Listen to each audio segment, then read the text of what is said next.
Hello, good morning students.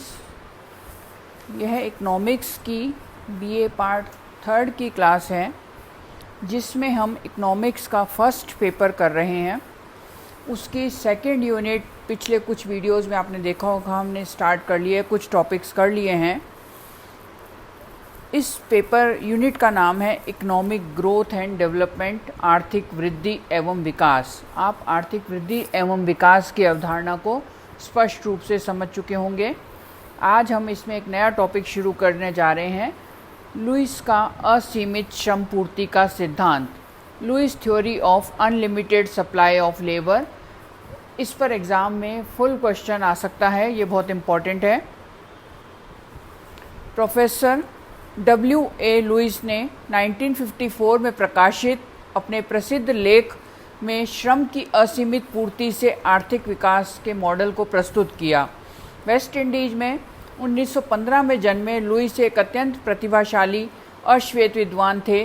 विकासशील राष्ट्रों के आर्थिक विकास हेतु उनके यहाँ कृषि क्षेत्र में पाई जाने वाली छुपी हुई बेरोजगारी को औद्योगिकरण में किस प्रकार काम में लेकर पूंजी निर्माण की प्रक्रिया को प्रारंभ किया जा सकता है, इसका एक अत्यंत सरल किंतु व्यवहारिक मॉडल का विकास किया। 91 में मृत्यु के पूर्व उन्हें अपने इसी विचार के लिए 1979 का अर्थशास्त्र में नोबेल पुरस्कार भी दिया गया। उन्हें विकास के अर्थशास्त्र के जनक के रूप में याद किया जाता है। नक्से, रोडान, रोस्टोव, नेल्सन, हर्शमैन आदि के साथ लुईस ने भी विकास के अर्थशास्त्र की नींव रखी। विकास का अर्थशास्त्र अपने आप में एक अर्थशास्त्र की पूरी शाखा है, जिस पर जब आप पीजी करते हैं, रिसर्च करते हैं, तो बिल्कुल एक सेपरेट पेपर होता है। 1939 में रॉय हेरल्ड ने सर्वप्रथम ग्रोथ इकोनॉमिक्स की नींव डाली और ग्रोथ इकोनॉमिक्स के मॉडल विकसित होने के बाद इन मॉडल का गरीब देशों के आर्थिक विकास हेतु उपयोग संभव है। इसके अनेक अध्ययन 1943 से लेकर 1965 तक किए गए। इन प्रयासों को अर्थशास्त्र के एक नए विषय के रूप में विकास का अर्थशास्त्र एक नया विषय उत्पन्न हुआ। जैसे 40 का दशक मानते हैं, 1940 का जो दशक था वो ग्रोथ इकोनॉमिक्स के नाम है, तो विकास का जो दशक, विकास का जो अर्थशास्त्र है वह 50 व 60 के दशक में उद्भव एवं विकसित हुआ।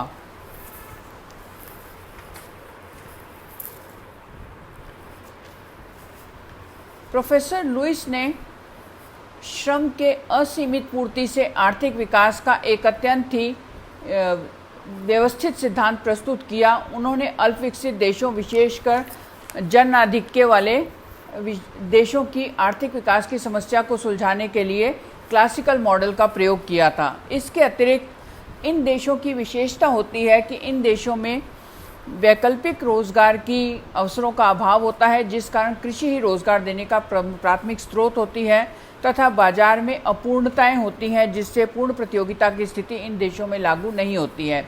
स्मिथ से लेकर मार्क्स तक के अर्थशास्त्रियों ने यह माना कि जीवन निर्वाह मजदूरी पर श्रम की असीमित पूर्ति होती है। इन देशों में असीमित श्रम की पूर्ति होने पर आर्थिक विकास पूंजी संचय पर निर्भर करता है, जबकि नए प्रतिष्ठित अर्थशास्त्री और कीन्स ने सीमित श्रम पूर्ति के साथ आर्थिक विकास की समस्या का विश्लेषण किया था। पर लुईस ने इसी मान्यता पर बल दिया कि अधिकांश अल्प विकसित देशों में असीमित श्रम की पूर्ति होती है। नक्से ने भी इसी आधार पर विकास का मॉडल दिया था। प्रोफेसर लुईस ने अल्प विकसित देशों की अर्थव्यवस्था को दो भागों में बांटा है। पहला पूंजीवादी क्षेत्र, जिसे हम आधुनिक विनिमय प्रणाली कहते हैं। दूसरा जीवन निर्वाह क्षेत्र, घरेलू अथवा गैर पूंजीवादी क्षेत्र। निर्वाह क्षेत्र अर्थव्यवस्था का वह भाग है जहां श्रम की असीमित पूर्ति होती है, जिस कारण छिपी हुई बेरोजगारी की समस्या होती है, अर्थात श्रम की सीमांत उत्पादकता शून्य अथवा ऋणात्मक होती है। यह क्षेत्र पुनः उत्पादित होने वाली पूंजी का प्रयोग नहीं करता है। इस क्षेत्र में पूंजीवादी क्षेत्र की अपेक्षा प्रति व्यक्ति उपज भी कम होती है, जबकि पूंजीवादी क्षेत्र अर्थव्यवस्था का वह भाग होता है जो लाभ कमाने के लिए वस्तुओं के उत्पादन में श्रम को किराए पर खरीदता है, और यह क्षेत्र विकसित होता है। इस आधार पर हम ये कह सकते हैं कि अल्प विकसित देशों की विशेषताएं होती हैं। पहला, वहाँ पर जन आधिक्य की समस्या पाई जाती है। दूसरा, कृषि रोजगार का प्राथमिक स्रोत होती है। वैकल्पिक रोजगार के अवसरों का अभाव होता है। बाजार में अपूर्णताएं पाई जाती हैं, पूर्ण प्रतियोगिता नहीं होती है। और श्रम की असीमित पूर्ति होती है।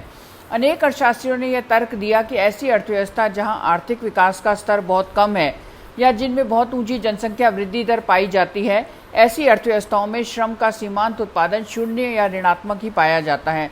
अतः लुईस ने स्वयं लिखा कि विकासशील अर्थव्यवस्थाओं में ऐसे अनेक क्षेत्र हैं जिसमें श्रम की सीमांत उत्पादकता नहीं के बराबर, शून्य अथवा ऋणात्मक पाई जाती है। गरीब राष्ट्र के कृषि क्षेत्र की एक विशिष्ट पहचान है कि भूमि की सीमितता के कारण कृषि की क्रिया में उत्पादन ह्रास नियम लागू होता है।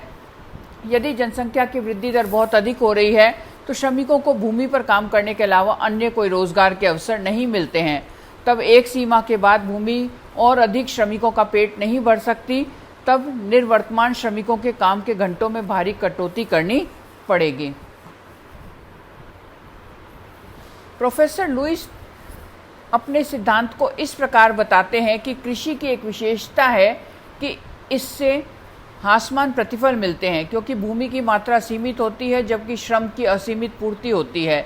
इन देशों में जनसंख्या तेज गति से बढ़ती है पर रोजगार के अवसर कम होते हैं।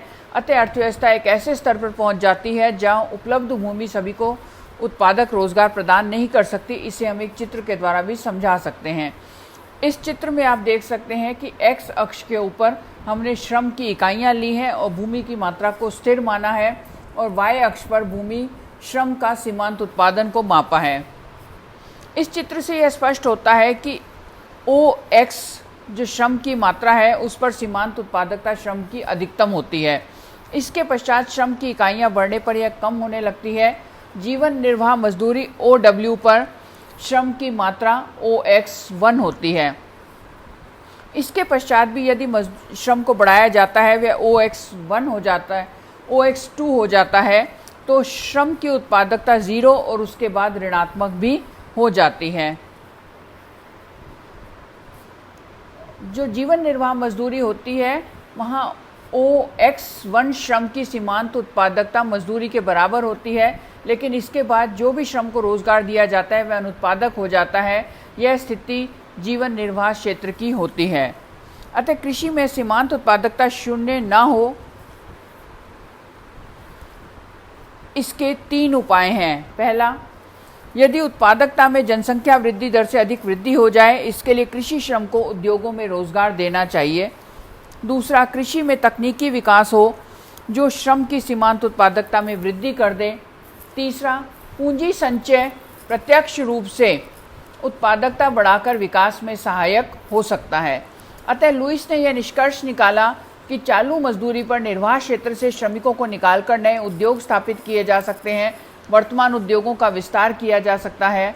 जब आर्थिक विकास होगा तो अल्पविकसित देशों में जिन स्रोतों से निर्वाह मजदूरी पर श्रमिक आएंगे वह ये हो सकते हैं, जैसे कृषक, आकस्मिक श्रमिक, छोटे मोटे व्यापारी, घरेलू एवं वाणिज्यिक नौकर, घरेलू कामकाज करने वाली औरतें तथा जनसंख्या वृद्धि।